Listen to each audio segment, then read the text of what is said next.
Good morning, ladies and gentlemen, dear colleagues. My name is Claudia Witt. I'm the director of the Institute of Complementary and Integrative Medicine here at the University Hospital. And it's a pleasure to welcome you to our 6th International Symposium. As many of you know, I see some faces which I have seen every year here. We do every year an international symposium, and this year's symposium is on acupuncture research. And you have seen we have a great program today, so we were able to get a lot of internationally well-recognized speakers here. And I'm very grateful to my colleagues from the Society of Acupuncture Research Board here, who traveled here, and from my colleagues from Germany and Switzerland. So with the program, I think we make a nice run over acupuncture research, covering integration, covering basic research, clinical research, so that you will have a nice overview, and we will also video record the presentations. So you won't have to take any details if you don't want, but you are free to do so. But you will also have them available over the internet later. So just some small housekeeping issues. If you need later bathrooms, you will find them outside to the right. And we will have a break. And for the lunch break, there are options if you leave the hospital. There's also cafeteria downstairs here in the hospital, but if you don't like this, it's better to leave the hospital area a little bit. There are several options for getting lunch. And we will have a coffee break in the afternoon here outside on the right. But now, coming to the program, it's a great pleasure for me to introduce Professor Stefan Willich. He is a director of the Institute of Social Medicine, Epidemiology and Health Economics from the Charité Medical School. And that's a place where my acupuncture research started. And I'm very grateful for you, Stefan, that you came here to make some opening remarks. Thank you very much.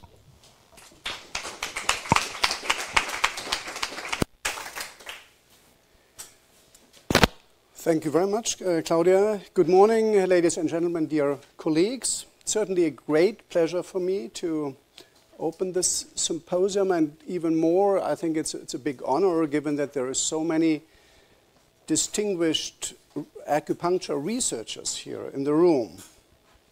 That must be a similar feeling if all the leading cardinals from the world come together in the Vatican. Now, today we will not elect a new pope, although I think Claudia would be a good candidate for that. But we will have a lively and controversial and a friendly update on acupuncture.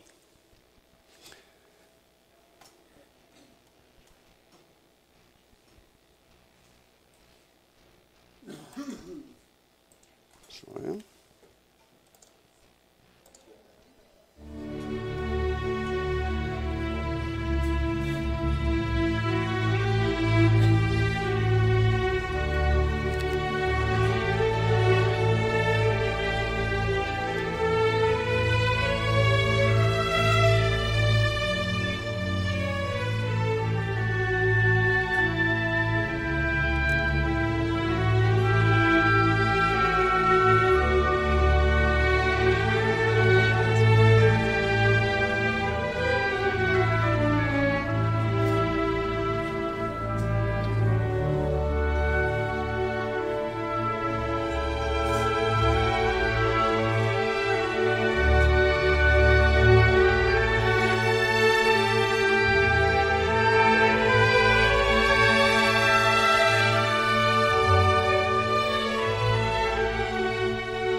Now, one of the greatest melody of classical music, and music clearly affects all of us and feels really pleasant, whether it's classical music or jazz or popular music. And even more, music also leads to immediate physiological effects. This is an analysis based on exactly what you heard now, based on the same movement and looking at heart rate variability and also respiratory depth. So, in other words, what you can see here is the louder it gets in the orchestra, if there's a crescendo, then you also have increased respiratory depth and also increase in heart rate. So it's a very close correlation. However, what we do not know yet is whether music, or whether it hasn't been assessed, evaluated yet, whether it has really healing effects and preventive effects. Now, acupuncture, on the other hand, acupuncture may be a little less pleasant if we would have started now with an acupuncture session instead of this melody. It may not have been that pleasant depending on the therapist and his skills and empathy. However, acupuncture has substantial evidence now, substantial evidence as to the clinical benefit, focusing on several indications, but there is more to come.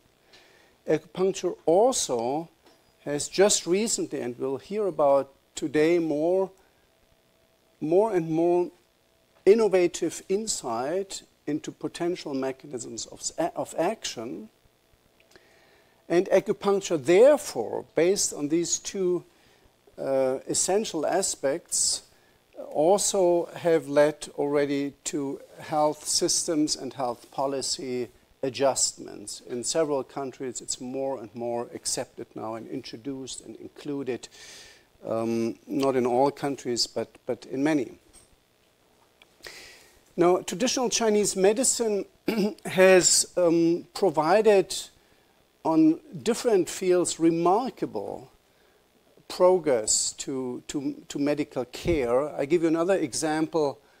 This plant, Artemisia annua, in English it's sweet wormwood, in German I looked it up, it's Beifuß. That's been used for over 2,000 years in traditional Chinese medicine for fevers. And for about 1,000 years, it has also been used for malaria.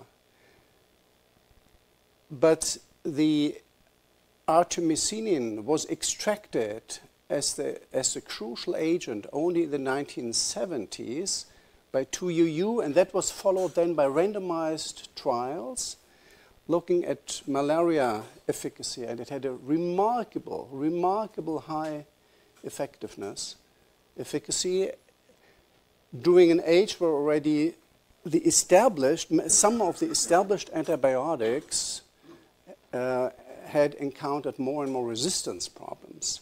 So this sort of solved the problem, at least for a while, and currently this is one of the key drugs in fighting malaria. And malaria, of course, is still one of the leading causes of death worldwide.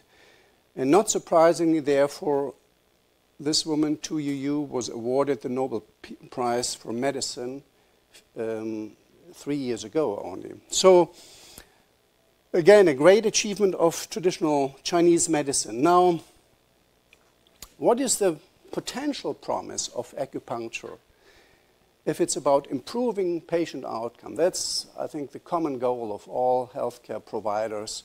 That's how healthcare systems should be designed. I think it is, of course, determining the indications. Pain is one of the key indications, but there is more to come, and I think that's something we will hear about, and hopefully there will be more and substantial research and, again, clinical evidence to see which indications can be tackled by acupuncture. Then it is clearly a big challenge to possibly also enable self-management, make the patient more independent, just involve him more in this therapy. That's one of the big tasks for medicine in general. And also here we will hear something in relation to acupuncture today. Now, of course, it is legitimate and important that we understand, at the end of the day, the underlying mechanisms of what we are doing. that helps not only to legitimize what we do, but also, of course, to further then refine therapies. The big issue today is precision medicine. So far in medicine, we have a one-size-fits-all approach. I was trained as a cardiologist, and in cardiology, worldwide, you will have roughly the same therapeutic strategies. Whoever you treat, whether it's a woman or male, whether he is from Asia or South America or wherever, a tall man or a young woman. So one size fits all, and in cancer the same. And we all know how problematic that is, because in many instances, the therapy does not exert the effects we hope for. In many instances, there are side effect problems and so on. So the big challenge today, starting with cancer, but also in many other fields, of course, is tailoring more individualized approach. And I think that's also a big challenge for acupuncture, to see who actually profits best from acupuncture. What is the set of biomarkers, of socioeconomic factors, of disease factors and so on that make a patient better or worse prone to profit and benefit from acupuncture therapy? I think that's a big issue, and so far I think there hasn't been too many promising results yet, but again, in other fields of medicine, that's exactly the same challenge. Then what we hope for is, of course, having learning health systems where we sort of include the therapy results into large databases that we can offer our patients the best possible treatment based on the knowledge of today and not of 5 years ago. And then I think if acupuncture is able over the next years in the mid-term future to answer those issues, then acupuncture will definitely be an essential cornerstone of true integrative medicine. And the next talk is exactly about integration. What's the status today? I wish all of you very exciting symposium today with good discussions. Thank you again for the invitation, and thank you, Claudia, for all your pioneering work that you have done over the years and to bring together here so many experts. Thank you.